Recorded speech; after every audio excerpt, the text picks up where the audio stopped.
Eka nsubire ndabaramutse nanabana ikaze mwese banywanyi bacu mubana natwe mu makuru n'ibiganiro dushikiriza kuri ino mboneshakure yacu kandi yanyu ya ICTV n'umwanya w'amakuru agezweho ariko aravugwa cane.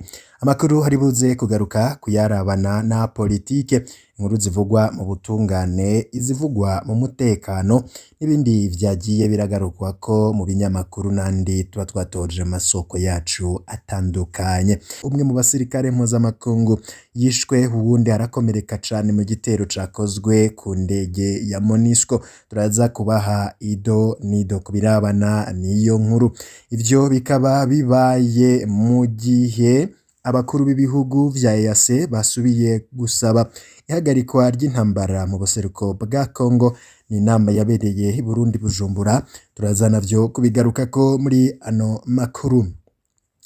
Izo ni ingingo nkuru turi buze gushimikirako hano makuru yacu, muraza kumva hido nido mu kanya gato. Nezere ko wamaze gufyonda kuri subscribe. Abadukurikira muri mu Burundi, abadukurikira muri mu Rwanda, abadukurikira muri mu Buganda, abadukurikira muri Tanzania, abadukurikira muri rya nino bihugu bitandukanye vya Afrika, mwese turabaramukije. Nibagiye namwe muri ku migabane ya Buraya, Amerika na Asia, mwese turazi ko mukunda amakuru n'ibiganiro vyacu. Reka hano makuru yacu tuyatangurire kuri inama yabereye i Bujumbura nyene. Abakuru b'ibihugu vya EAC basubiye gusaba ihagarikwa ry'intambara mu buseruko bwa Congo.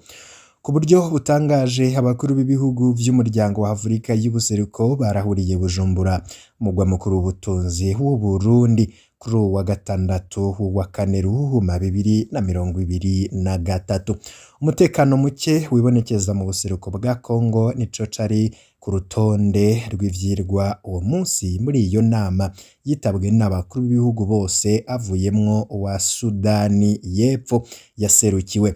Mu itangazo rirangiza iyo nama hafashwe ingingo ko abashamiranye bahagarika intambara, hakaba ibiganiro vyihuta.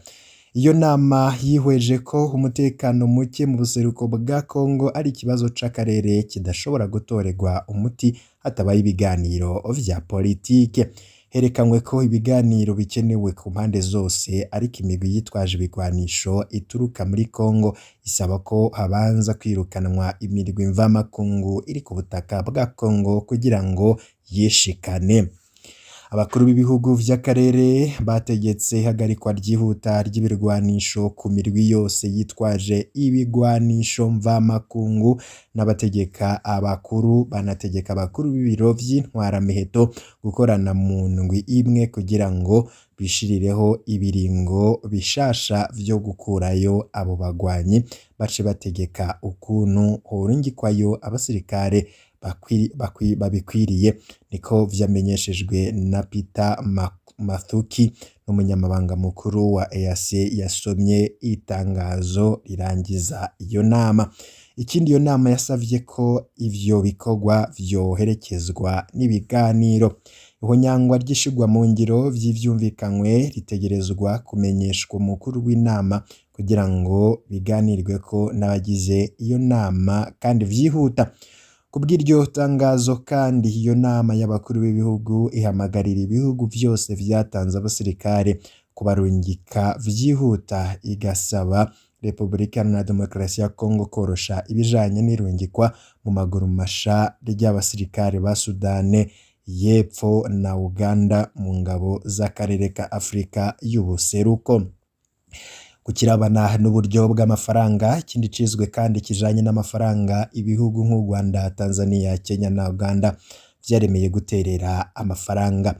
Inyuma y'uwo muryango, ayandi mafaranga ava muri Nations Unies, Union Africaine, Royaumes-Unis na Senegal nta sanamu y'umuryango. Muri iyo nama bamenyesha amakuru bashika 10 bari ku biro vy'umukuru w'igihugu Ntare House, bari biteguriye gufata isanamu y'umuryango. Bose baratangajwe no kubona umukuru w'igihugu ca Tanzania asohotse ibikorwa bitarahera. Bose bibajije ko ari ikintu cihutirwa kimuhamagaye. Ibintu vyateye amakenga kandi mu gihe umukuru w'igihugu Yoweri Kaguta Museveni wa Uganda nawe yasohoka iminota mike inyuma yaho.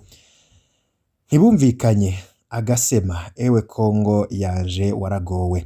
niko vyavuzwe buke buke n'umumenyeshamakuru yaje mu murwi wa Kongo ari Ruhutsa. Kubera ko abagize umuryango batari bakwiye, isanamu y'umuryango yari itegekanijwe n'amashusho ya buri gihugu yerekana aho umwe wese muri abo bategetsi indwi bategerezwa guhagarara ntiyafashwe. Tangazo rirangiza iyo nama ryasomwe ku mugoroba. Kagame yararindiriwe cane mu Burundi. Abarundi barahavuye barabona Kagame mu gihugu cabo inyuma y'imyaka yababa 10. Uburundi n'u Rwanda, ibihugu bibiri bibanye vyo mu karere k'ibiyaga binini, vyasubiye kunagura imigenderanire yavyo yari yarahungabanye kuva 2015. Muri iyi nama hampande y'ukuramukanya kw'abo bakuru b'ibihugu Ndayishimiye na Kagame bisigura vyinshi baranaganiriye ari babiri. Nubwo abajejwe kubamenyeshereza amakuru batashize ahabona ivyo baganiriyeko, benshi mu babikurikiranira hafi babona ko Ndayishimiye atibagiye gusubiriramwo mugenzi we icifuzo gikomeye c'abategetsi b'u Burundi, gutanga abikekwa kugerageza gutembagaza ubutegetsi bw'uwo yasubiriye muri Rusama 2015 kugira ngo bashengezwe mu Burundi. Nta nkeka ko umukuru w'igihugu Kagame yasavye mugenzi we gusaba bamwe mu bo bakorana kureka gucudika n'aba FDLR bakozeho nyabwoko mu Rwanda no kutabandanya areka ubutaka bw'u Burundi ngo bugume buba inzira ku mirwi yitwaje ibirwanisho igwanya ubutegetsi bwa Kigali icumbitse muri Sud Kivu. Niko bibonwa n'umwe mu bamenyesha makuru yanonosoye ibijanye n'akarere k'ibiyaga binini.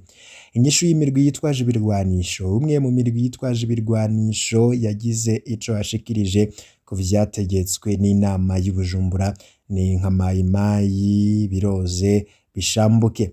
Imirwi yitwaje ibirwanisho mvamakungu yose itegerezwa gusubira mu bihugu vyayo, ni nka M23 shigikiwe n'u Rwanda, Red Tabara, FDLR, Imbonerakure, FNL, Frodebu, Senaredi, kuko nta mugwi n'umwe ugwana uturuka muri Kongo uri mu Burundi, Rwanda canke Uganda utera umutekano muke muri ivyo bihugu. Ivyo niko vyashikirijwe na Aimable Naburizi, n'umuvugizi wa Mayimayi, Biroze, Bishambuke. Kubw'uwo murwi w'abaroberi wiyita ko hari umurwi wo kwigwanira, amazone yahebwe adashikwamwo ategerezwa kuvanwaho. Nimba EAC yaje gufasha ingabo za Kongo, itegerezwa kuja ku rugamba igatana mu mitwe na M23, bitabaye uko izo ngabo z'akarere muri RDC nizisubirizwe kuko zikorera M23. Niko vyashikirijwe na Naburizi, yagiriza kandi u Rwanda na Uganda gushigikira M23. U Rwanda rwamye ruhakana ivyo rwagirizwa ko rushigikiye uwo murwi wa kera w'abagwanyi b'abatutsi wasubiye gufata ibigwanisho mu mpera za 2021, wagiriza abategetsi ba Kongo kuba batubahirije ivyo bumvikanye mw'iyinjizwa ry'abagwanyi babo mu nzego. Tshisekedi yadugije agashavu.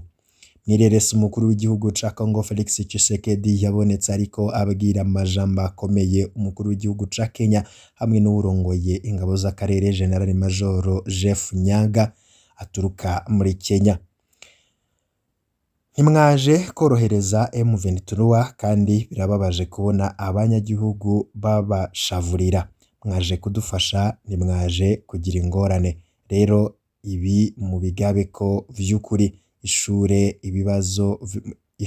ibibazo vy'abanyagihugu, muhana makuru n'abanyagihugu.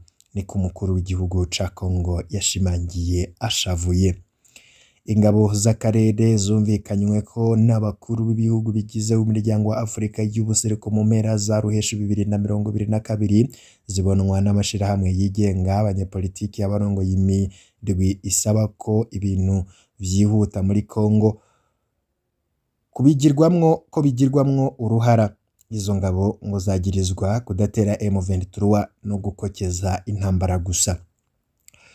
Ubuheruka abantu benshi harimwo abamenyesha makuru barakomerekejwe i Goma, umugwa mukuru wa Nord Kivu, mu gihe biyamiriza izo ngabo.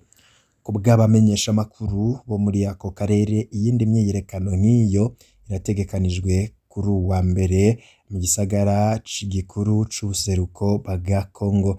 Iyo myiyerekano nyene ikaba itegekanijwe, ariko nanone kuri uw'Imana urwaruka rwinshi rwagiye mu mabarabara ya Goma, baranazibira ibarabara rikuru kugira ngo biyamirize ivyavuye mu nama y'i Bujumbura.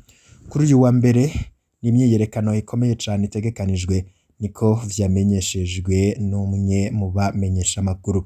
Igipolisi cabakuye mu mabarabara ku bw'amasoko yacu. Mu rugendo aherukamwo i Kinshasa, umugwa mukuru wa Kongo, umwungere mukuru wa Eklezia Katolika Papa Francisco yahamagariye guhagarika amabi mu buseruko bwa Kongo, akagiriza umuryango mpuzamakungu kuba wariyakiriye ku mabi ariko arahonya abanyagihugu.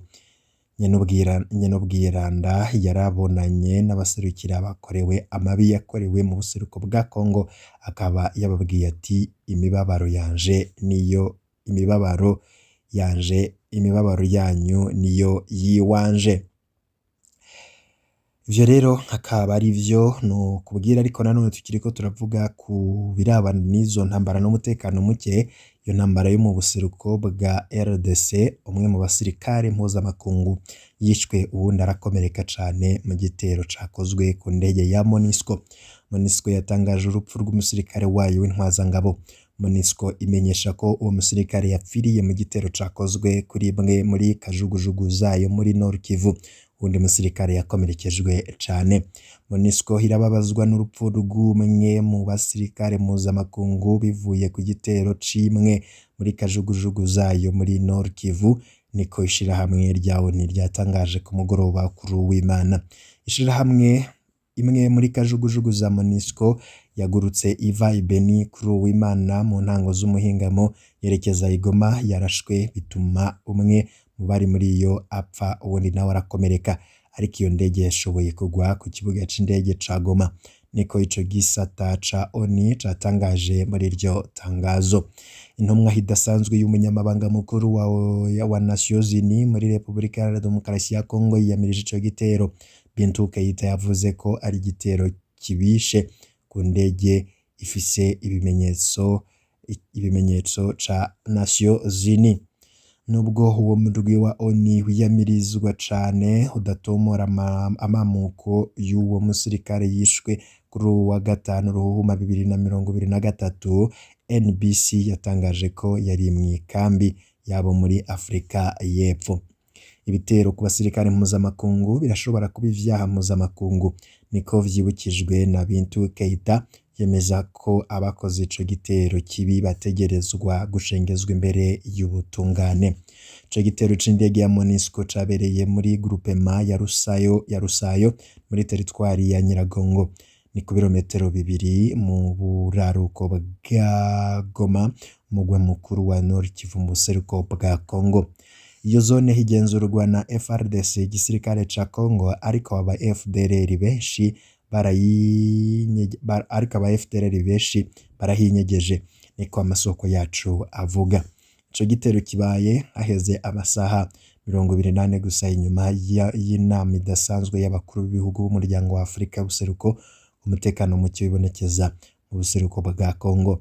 Inama yabaye kuri uyu wa gatandatu wa 24 Ruhuhuma mu gisagara c'ubudandaji Bujumbura mu Burundi. Izo ndongozi za EAC zasubiye gutegeka ihagarikwa ry'imishamirano, zinahamagarira abashamiranye guhagarika intambara vyihuta.